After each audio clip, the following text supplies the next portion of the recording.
Hello everyone, आपका हमारे channel पे स्वागत है।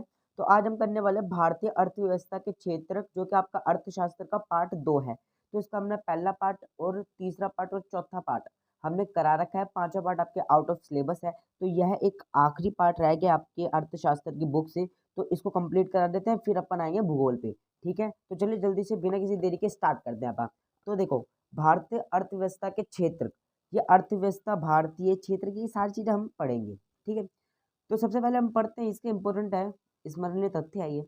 ऐसे क्रियाकलाप जिनको करके जीवन यापन के लिए आय की प्राप्ति की जाती है वह आर्थिक क्रियाकलाप कहलाता है। आर्थिक क्रियाकलाप क्या है? एक ऐसी क्रियाकलाप है ये जिसके लिए हम जो आर्थिक आय है उसको जमा कर पाए, तो कहते हैं हम आर्थिक क्रियाकलाप। ठीक है, अब हम पढ़ते हैं भारतीय अर्थव्यवस्था के क्षेत्र। आपको बता दूं, अर्थव्यवस्था के 3 क्षेत्र होते हैं। ठीक है, पहला प्राथमिक क्षेत्र, द्वितीयक क्षेत्र और तृतीयक क्षेत्र, जो कि इसमें दे रखा है। तो इसको डिटेल में पढ़ेंगे, कोई भी दिक्कत नहीं होने वाली और बहुत जल्दी चैप्टर को खत्म कर देंगे पूरा एक्सप्लेन करके। ठीक है जी, चलो पहले अपन पढ़ते हैं प्राथमिक क्षेत्र।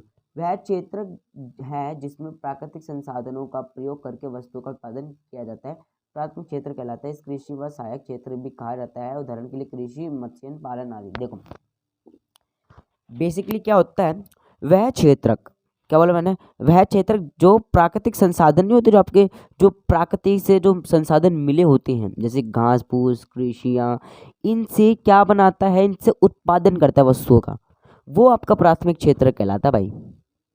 इसको हम, जो प्राथमिक क्षेत्र है, इसको हम कृषि क्षेत्र भी बोल सकते हैं और सहायक क्षेत्र भी बोल सकते हैं। सहायक और सहायता में अंतर देखना, जब हम तृतीयक क्षेत्र पढ़ेंगे उसमें सहायता क्षेत्र भी बोलते हैं उसको, लेकिन प्राथमिक क्षेत्र को सहायक क्षेत्र और क्या कृषि क्षेत्र भी बोला जा सकता है। और इसका उदाहरण आपका ये रहा कृषि, मत्स्य पालन मतलब जीव जंतु।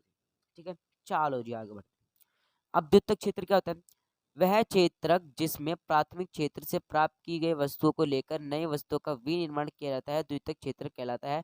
इसे औद्योगिक क्षेत्र का निर्माण क्षेत्र भी कहते हैं। उदाहरण की रूह से धागा बनाना, या गन्ने से रस से चीनी बनाना, लकड़ी से कुर्सी बनाना। बहुत अच्छा। देखो, जो प्राथमिक क्षेत्र से बन गया, देखो आपका जो पेड़ है वो प्राथमिक क्षेत्र है, द्वितीयक क्षेत्र है? सर, ये प्राथमिक क्षेत्र है, क्योंकि वो प्रकृति से बना है। अब उससे हमने बना ली एक लकड़ी। अब लकड़ी से आपको बनानी है कुर्सी, तो प्राथमिक क्षेत्र से आपने कुछ चीजें ली, उससे आपने कुर्सी बना ली, तो वो क्या है? द्वितीयक क्षेत्र। प्राथमिक क्षेत्र से प्राप्त की गई वस्तु को विनिर्माण करके कुछ अच्छी चीजें बनाना, वो आपका द्वितीयक क्षेत्र करता है। जैसे कि गन्ने से चीनी होती है, लकड़ी से कुर्सी होती है, रुई से धागा बनता है।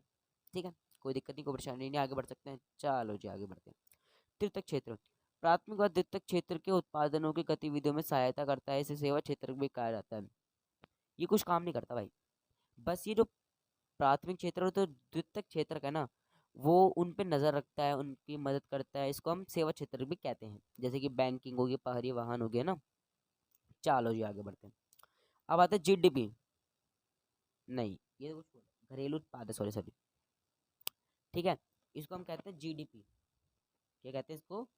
G D P. इसका मतलब क्या है सर जी? फुल फॉर्म बता दो, बहुत इंपॉर्टेंट है इसकी फुल फॉर्म। ग्रोथ डोमेस्टिक, बहुत इंपॉर्टेंट बता रहा हूँ मैं, प्रोडक्ट। Growth domestic product. ठीक है जी, चलो जी आगे बढ़ते हैं।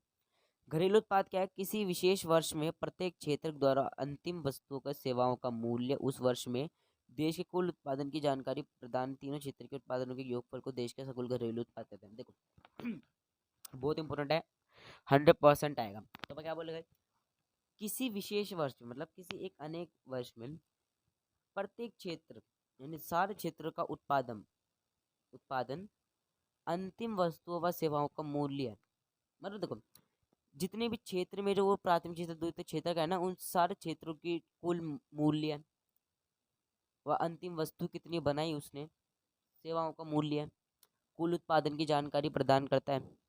तीनों क्षेत्र के उत्पादन के योगफल को देश का सकल घरेलू उत्पाद कहते हैं।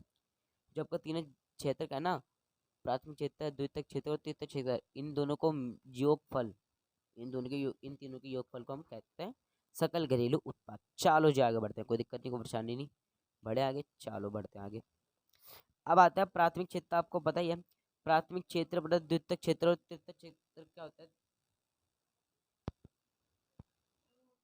हेलो हेलो हेलो यार, एक सेकंड यार, ये ना जो कैमरा है ना, ये हिलता रहता है। एक सेकंड में इसको एकदम सेटल कर दो। चलो जी, हो चुका है। आपको पता ही है कि जो प्राथमिक क्षेत्र और द्वितीयक क्षेत्र और तृतीयक क्षेत्र मिलकर क्या बनाते हैं? तीनों क्षेत्र सकल घरेलू उत्पाद यानी GDP, ग्रोथ डोमेस्टिक प्रोडक्ट। ठीक है जी, चलो जी आगे बढ़ते हैं। दोहरी गणना की समस्या तब उत्पन्न होती है। अब बहुत इंपॉर्टेंट चीज आ चुकी है। दोहरी गणना क्या होती है गाइस? मैं आपको गारंटी से बोल रहा हूँ, बहुत इंपॉर्टेंट है ये। ठीक है, तो ध्यान से सुनना क्या बोला गया है। दोहरी गणना की समस्या तब उत्पन्न होती है जब राष्ट्रीय आय की गणना लिए सभी उत्पादों के उत्पादन मूल्य को जोड़ा जाता है, क्योंकि इसमें कच्चे माल का मूल्य भी जुड़ जाता है। अतः समाधान के लिए केवल अंतिम उत्पाद के मूल्य की गणना की जानी चाहिए। देखो, दोहरी गणना की समस्या क्या है, आपसे पूछा भी जा सकता है। तो समझ नहीं, ये समस्या कब उत्पन्न होती है?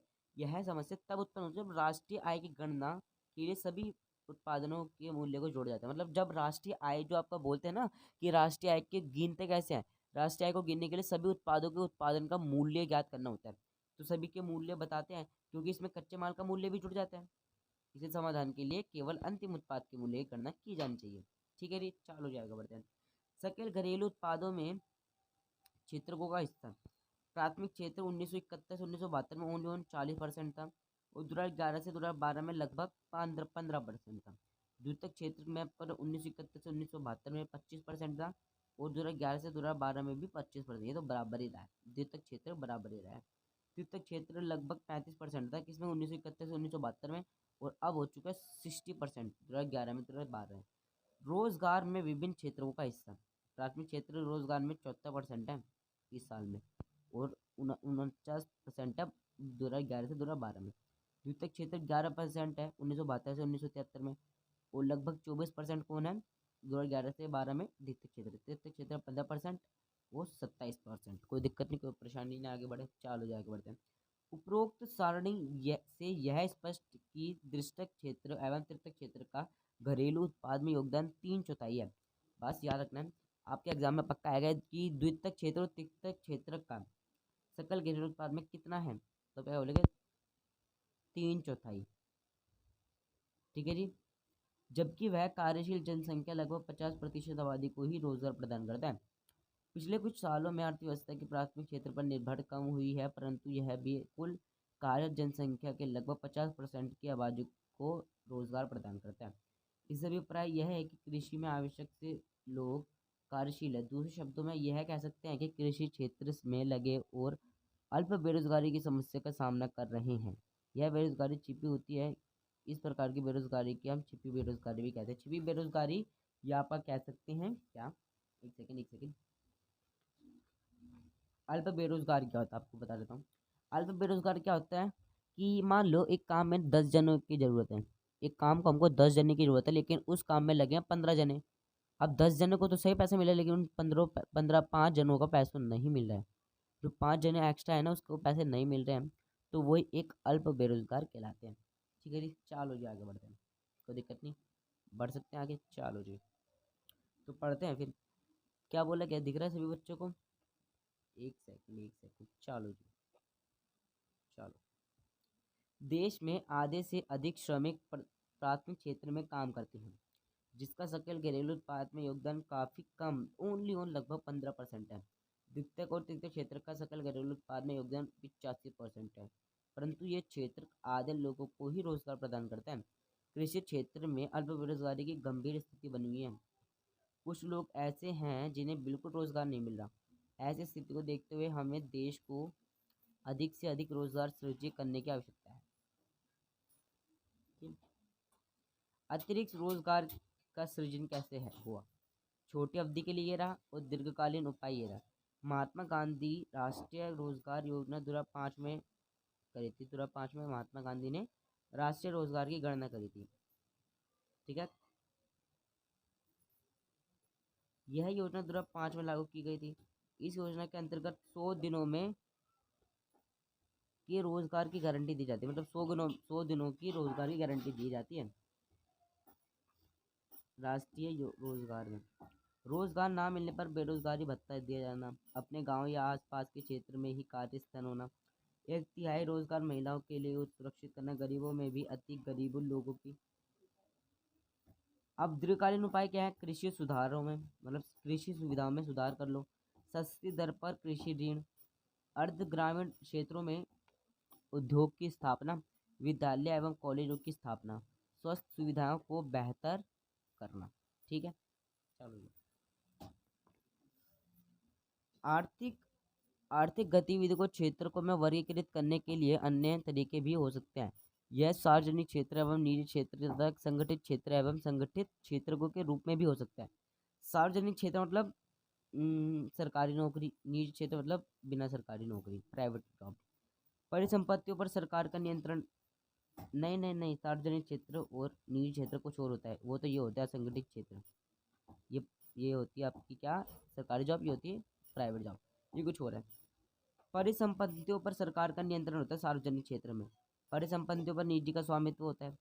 इसका उद्देश्य केवल लाभ कमाना नहीं होता, अपितु जन कल्याण भी करना होता है सार्वजनिक क्षेत्र। इसका उद्देश्य अधिकतम लाभ कमाना है। रोजगार की सुरक्षा है, होती है, इसमें रोजगार की सुरक्षा नहीं होती। सभी सेवाएं सरकार उपलब्ध कराती है इनको, सारी चीज़ें एक व्यक्ति या कंपनी उपलब्ध कराता है। सात दिन छुट्टी व अन्य सेवाएं दी जाती है, सरकारी है मतलब ये। छुट्टी व अन्य सेवाएं मतलब प्राप्त नहीं की जा सकती। भारतीय रेलवे कोई अन्य, टिस्को कोई अन्य। ये आती है आपकी सरकारी जॉब में। क्या होता है? रोजगार की सुरक्षा मिलती है, जो पैसे होते हैं वो उनकी सुरक्षा मिलती है, उचित वेतन, अधिक पैसा मिलता है, और काम के 8 घंटे मिलते हैं, बस उससे ज़्यादा नहीं कर सकते। नौकरी की निश्चितता, नौकरी का कभी भी हाथ से नहीं जा सकती। कर्मचारी योजना का लाभ, कार्य में बेहतर परिस्थिति जैसे बैंकिंग, सरकारी नौकरी है। असंगठित क्षेत्र, कम वेतन मिलता है, कार्य का निश्चित समय नहीं, कितने भी घंटे काम करा सकते हैं।